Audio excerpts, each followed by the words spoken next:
Hello, I'm Peter Starr. Welcome to MotoStarr. Recently, I authored a book about the 12 countries I visited over a 6-year period in pursuit of my version of living a purposeful life. The book is called Motorcycle Traveler. In this series of short videos, I'll give you a quick insight to individual countries that are covered in this book. Today, it is Diez and Ecuador. On the west coast of the South American continent, Ecuador, with a landmass the size of Nevada, is a country of 15 million people that was colonized during the Spanish invasion of 1533 and gained independence 300 years later. My trip started at the 9,500-foot elevation at Quito, the capital, and after a late start, the first short day was north to the equator, where my guide Court Rand of Freedom Bike Rental related the law of the equator like the Coriolis effect, or how water circulates down the drain in one direction north of the equator and the opposite south of the equator. That was followed by a lunch of cuy, or as we know them, guinea pigs. Not so appetizing for me, who is mainly vegetarian, but apparently a local delicacy.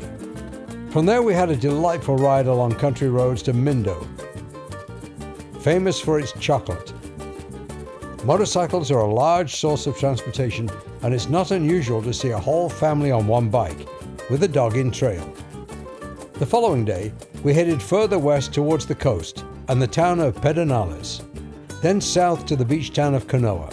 But first, we passed through the rainforest, where we stopped for a hike through the Casada Verde Laguna Azul and swam in the Blue Lagoon. At the head of the trail, we pressed ourselves a sugarcane drink the old-fashioned way, and it was laced with mandarin lemon. A great refresher for the next part of our ride. Bridges like this one over the Caoni River link communities on a river island to the mainland. On the way back, we thought riding through the river was much more exciting than over the bridge. Further down the road, and another local drink, coconut, in the village of Puerto Nuevo. Remember, you are in the countryside and farmers have the right of way. Along the roadside, there are many unusual sights to see. We are heading south now and crossing back across the equator towards the seaside town of Canoa. We stayed here a couple of days in this hotel on the beach owned by Phil Laxton, an ex-Brit. It turns out he used to attend the racetrack at Mallory Park in the early 60s, where I was a regular competitor. Small world. Canoa can be stunning, and we ended our stay with a yoga class on the beach.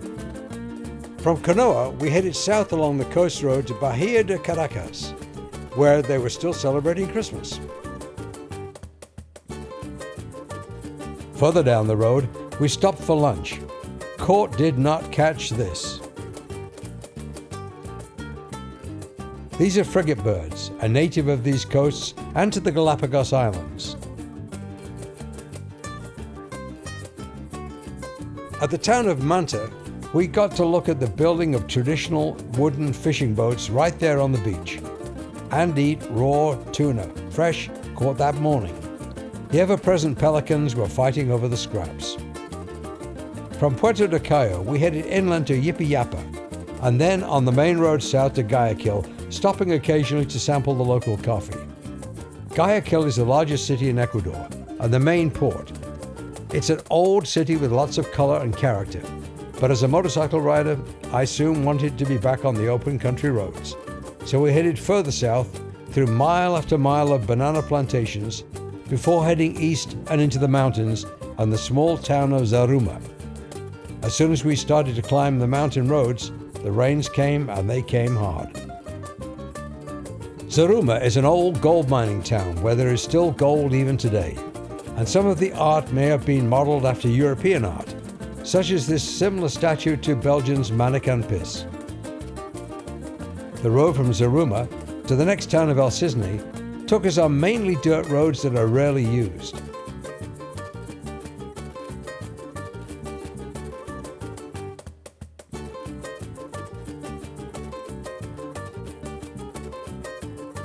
Over the crest of the mountains and above the clouds. We passed many farms, and we got to meet some of the locals when we stopped to brew coffee. We arrived at the pilgrimage site of Marianne National Shrine of Our Lady of El Cisne on New Year's Eve. Local children were fascinated by our motorcycles, and the Simpsons were very popular in Ecuador. New Year's Eve is when all the locals were out in force performing some of their rituals. Our goal that night was to reach Vilcabamba, the Valley of the Centennials. There are more 100-year-old people here per capita than any other town on the continent. After 2 days in Vilcabamba, it was time to head north on the final 2 days of our ride.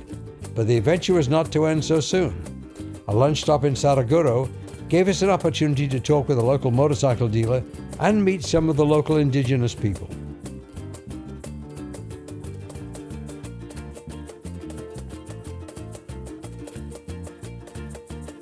After a glorious day's ride, we stayed in Cuenca, where there is a good-sized colony of American expats, and the beautiful Cathedral of Carmen de la Asunción, built in 1682.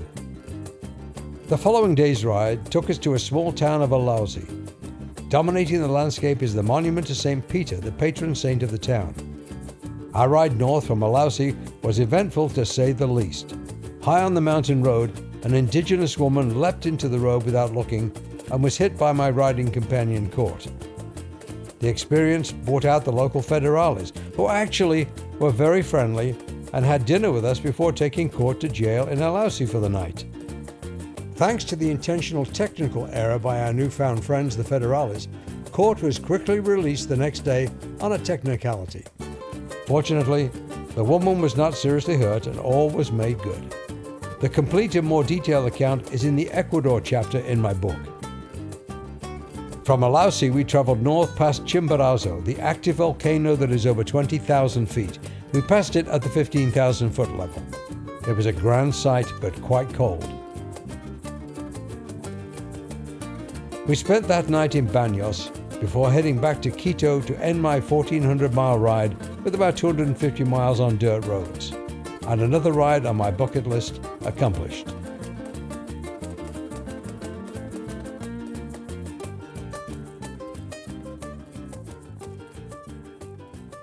Thanks for watching this quick trip around Ecuador. Motorcycle Traveler, the book from which these photos were taken, is available from motodvd.com.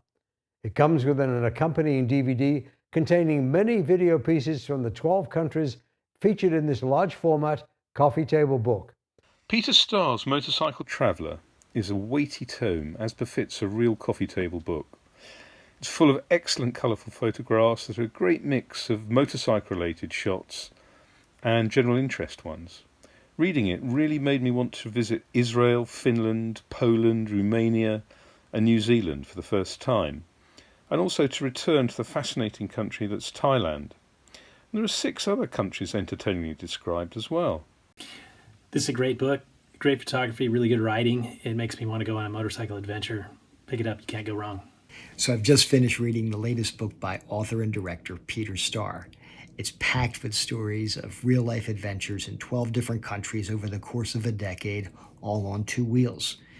It's also an inspiring guide to living life to its fullest at any age. And best of all, no passports required for this journey. Motorcycle Traveler. Most books I buy, I take them home and read them, and then they sit on a shelf. But I go back to Motorcycle Traveler again and again just to look at the pictures or read a chapter and escape. It's just full of adventures most of us can only dream of. I will be publishing more short videos on other chapters from the book, so stay tuned to motostar.com. I'm Peter Starr. Thanks for watching.